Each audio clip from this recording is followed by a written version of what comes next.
আজকের রেসিপি হলো কষা আলুর দম। রাত্রিরে বানানো হয়েছিল নানপুরি আর কষা আলুর দম। প্রথমে ময়দাটার মধ্যে একটু নুন, চিনি আর একটু সাদা তেল আর একটু জোয়ান দিয়ে দিলাম। জোয়ান দিয়ে টক দই দিয়ে ভালো করে ময়দাটা মেখে নেবো। একটু বাটিতে ইস্ট দিয়ে দিলাম, হালকা একটু উষ্ণ গরম জলে ইস্টটা ভিজিয়ে রাখবো আর টক দই দিয়ে ময়দাটা মেখে চাপা দিয়ে রেখে দেবো। তারপরে 2 ঘন্টা পর গরম গরম তেলে ভেজে নেবো। আর এদিকে প্রেশার কুকারে আলুটা সিদ্ধ হয়ে গেছে। এবার ময়দাটা আমি মেখে নেবো। ময়দাটা মেখে নিয়ে ময়দাটার সাইডে রেখে দিয়ে কড়াই সর্ষের তেল গরম করতে দিয়ে দেবো। কড়া গরম হলে ওর মধ্যে অল্প একটু সাদা জিরে, ওর মধ্যে দিয়ে দেবো তেজপাতা, শুকনো লঙ্কা।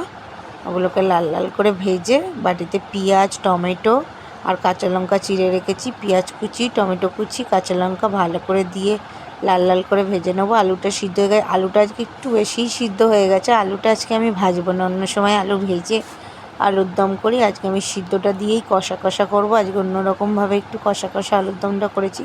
খুব সুন্দর খেতে হয়েছিল। রেসিপিটা তোমরা বাড়িতে অবশ্যই ট্রাই করো, খুব ভালো লাগবে। ভালো করে লাল লাল করে টমেটো, পেঁয়াজ ভালো করে ভেজে নিলাম। এর মধ্যে একটু আদা রসুন বাটা দেবো, একটু হলুদ গুঁড়ো, লঙ্কার গুঁড়ো, জিরে গুঁড়ো দেবো, একটু রেড চিলি পাউডার দেবো। ভালো করে নেড়ে চেড়ে ওটাকে কষবো। আলুটাকে ভালো করে কষে লাস্টে ভাজা মশলা ছড়িয়ে নামিয়ে নেবো। রাত্রিরে নানপুরির সাথে সার্ভ করবো।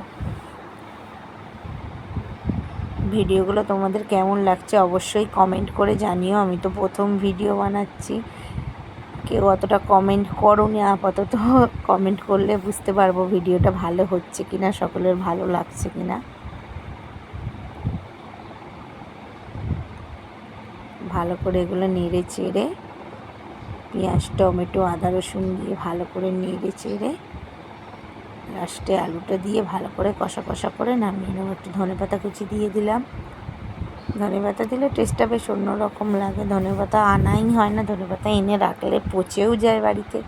আজকে সকালে বাজারে গিয়েছিলাম, একটু ধনেপাতা এনেছিলাম। ডিমের টেবিল বানানো হয়েছিল সন্ধ্যাবেলা, তাতেও একটু ধনেপাতা দিয়েছিলাম, বেশ খেতে ভালো হয়েছিল। তো রাত্রিরে কষা আলুর দমেও একটু ধনেপাতা দিলাম, খুব সুন্দর খেতে হলো। ধনেপাতা দিলে সেন্টটা বেশ সুন্দর লাগে।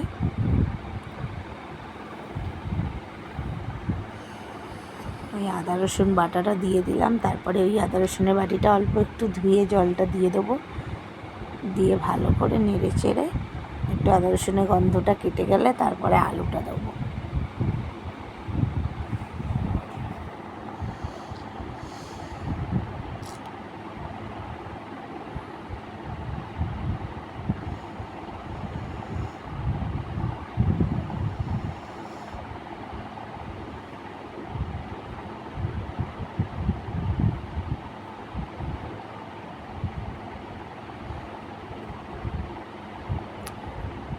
এত কষ্ট করে কষা আলুর দম, নানপুরি সবই বানানো হলো, কিন্তু ডিমের টেবিল খাওয়ার পর কারোর পেটে আর জায়গা ছিল না যে 2টো করে টেবিল খাওয়ার পর 2-3টে করে যে আর নানপুরি আর কষা আলুর দম করবে। সবই বানানো হলো, সবই পড়েই রইল। পরের দিন খাওয়া হবে বাসি করে, কিচ্ছু করার নেই। কেউ খেতেই পারলো না, সবাই আলু কষাটা একটু একটু খেলো। 2টো নানপুরি তো কেউই খেতে পারলো না, একটা করে খেয়ে সব ব্যাস, আর ভালো লাগছে না, পেট ঢাই। আর ঠিক আছে থাক, কালকে খাওয়া হবে, কি হবে আর। প্রথমেই বলেছিলাম যে আজকে আর এগুলো এত কিছু বানাবো না। না, আজকে বানাতে হবে, সবার ইচ্ছা। তো এই বানানো হলো, কিন্তু কারোর পেটে আর গেল না, ঠিকঠাক রইলো, বাসি করে খাওয়া হবে। টেবিল খাওয়ার পর আর কারোর পেটে যায় না। তেলের জিনিস কিছু খাওয়ার পর ঠান্ডা জল খেয়ে নিলে আর কিছু খাওয়াও যায় না, পেট ভার হয়ে যায়।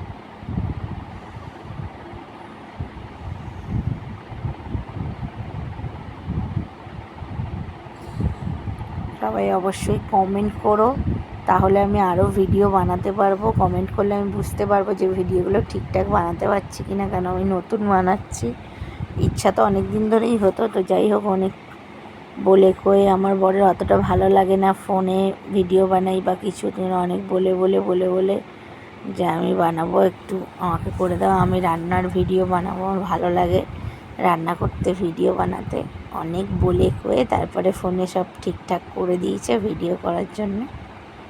আজকে আলুটা ভাজিনি, আজকে আলুটা এমনি দিয়ে দিয়েছি, সিদ্ধ আলুটা দিয়ে ভালো করে কষা কষা শুকনো শুকনো করবো। আজকে জল দেবো না, একদম শুকনো শুকনো নামাবো। নানপুরির সাথে খেতে ভালো লাগবে শুকনো আলুর দম। এই আলুর দমটা দিয়ে লুচি পরোটা সব কিছুই ভালো লাগবে, মুড়িও খেতে ভালো লাগবে শুকনো শুকনো। যে ভালোবাসে যেভাবে খেতে সে সেইভাবে বানিয়ে খেয়ে দেখো বাড়িতে, খুব সুন্দর হয়েছিল আলুর দমটা। নিজে বানিয়েছি বলে বলছি না, বাড়িতে বানালেই বুঝতে পারবে। এইভাবে একদিন বানিয়ে দেখো, খুব সুন্দর। একটু আলুর দম মশলা দিয়েছিলাম, ভুলে গেছিলাম, একটু আলুর দমের মশলা ছিল, ওটাও একটু দিয়ে দিয়েছিলাম। একদিন বানিয়েছিলাম, অল্প ছিল আর একটু, ওটাও আলু কষার মধ্যে দিয়ে দিলাম, শুকনো শুকনো কষা কষা। এইবার একটু ভাজা মশলা ছড়িয়ে নামিয়ে নেবো।